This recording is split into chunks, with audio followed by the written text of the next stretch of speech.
Alright, hello everybody. This is Trevor, and right now I'm just going to do a quick unboxing of this kit that I'm going to build. This is the Revell 1/48 scale Messerschmitt ME262 A-1a. Just a little bit of history. The 262 was one of Nazi Germany's first operational jet fighters.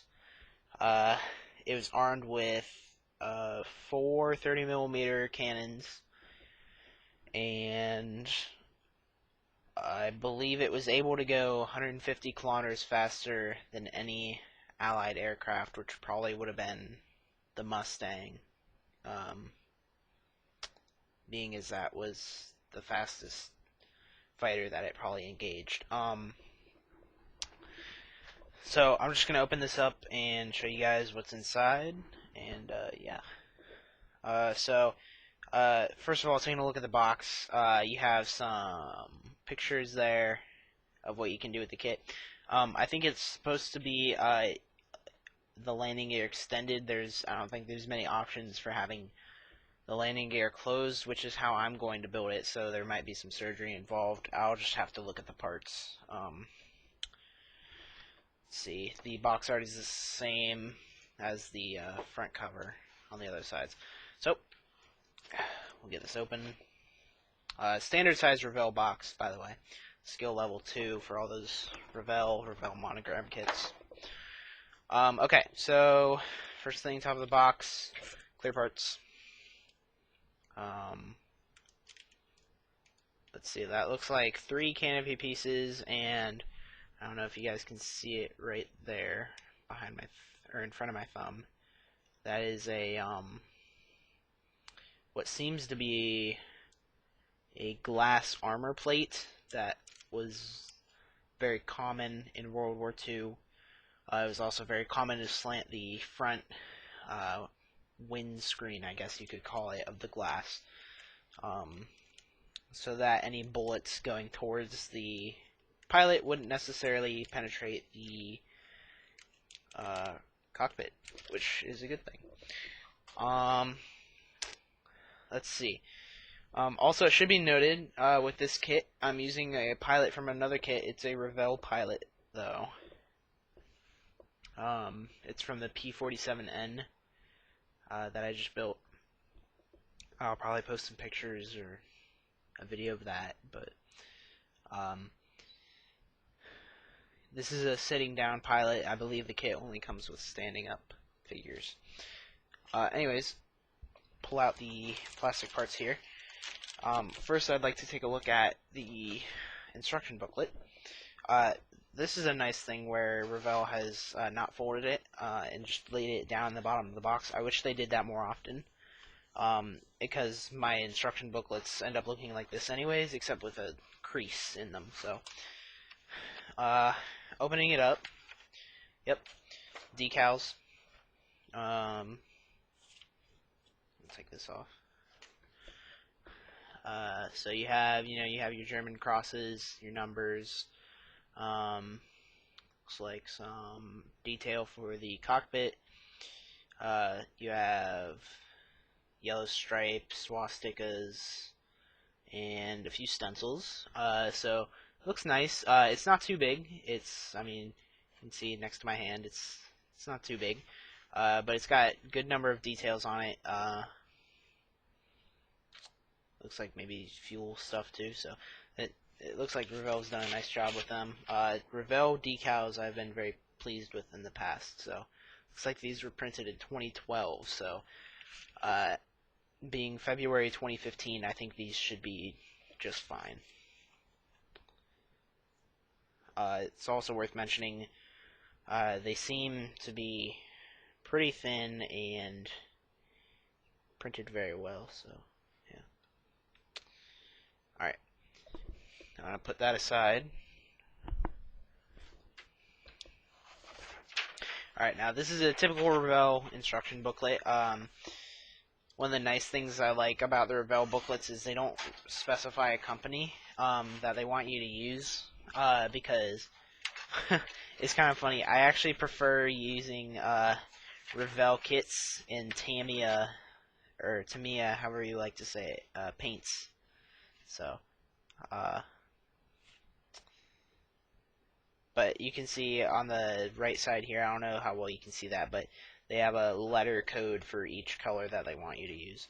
Additionally, they have a parts list, which is always nice to have, although I don't find myself referring to it as often now that I've built a few kits.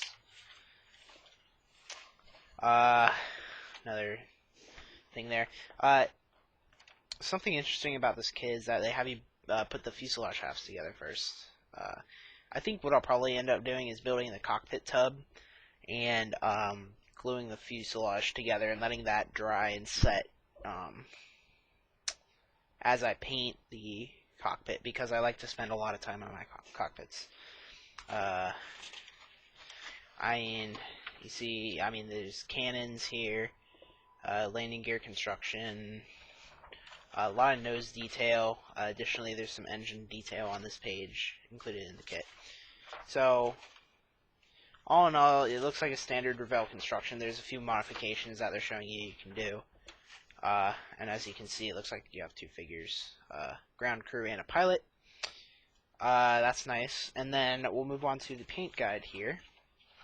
So it looks like they give you two aircrafts. One of them has a named pilot. One of them does not. I'm not sure which one I'll be building yet. I think I'll be building this one right here, but don't hold me to anything. No, this one I meant. I don't know. I'll figure it out later. But I will be building them landing gear up. So, and then you have a common stencil placement, which is nice to have it separate from the paint guide.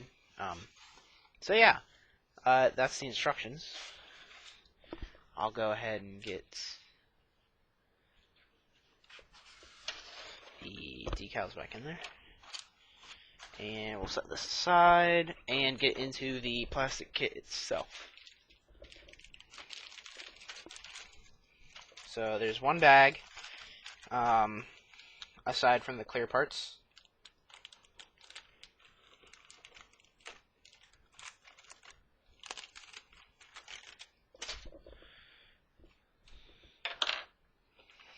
Alright, inside we have another bag containing, looks like the tail, figures, cannons, and maybe some pylons there. And then we have two larger sprues of bare plastic. One of these is actually a little smaller than the other. I'll take that out first. Be careful not to rub.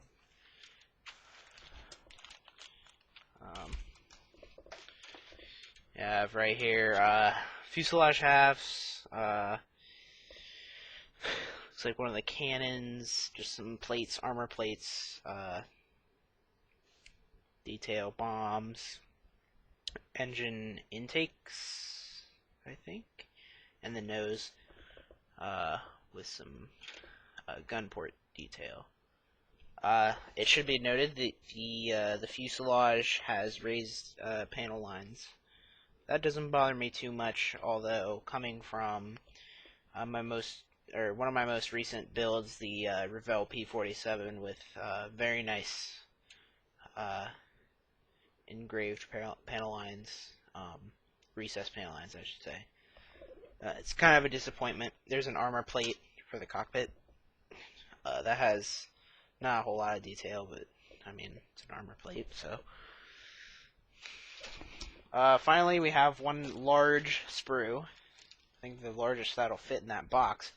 It was actually upside down, but we'll turn it this way. Looks like we have the bottom of the wings. Something very annoying about Revell is they like to put their copyright prints on visible plastic, so that's going to need good sanding right there. Luckily, it's on the bottom of the plane, and I probably won't be displaying that, but nevertheless. You have wing pieces, again, raised panel lines. Part of your Junkers Jumo 004 engine. You have engine intakes. Okay, these are the intakes. Let's see. You have wheels, landing gear. rockets and the rudder, and that looks like pretty much it. So I got this kit for about $20 at my local hobby shop. So the pieces themselves, looking over them, they seem like there's no flash. The detail, like the rivets and the panel lines, is very crisp, although it is raised. The detail on the engine is fairly minimal. There's an option to do some kit surgery, and which is included in the instructions to display it. So you would probably have to do some upgrades there. Maybe get like a resin kit, or at the very least do some wiring. But other than that, I mean, for $20, it's a nice kit. So thanks everyone for watching, and stay tuned for more videos.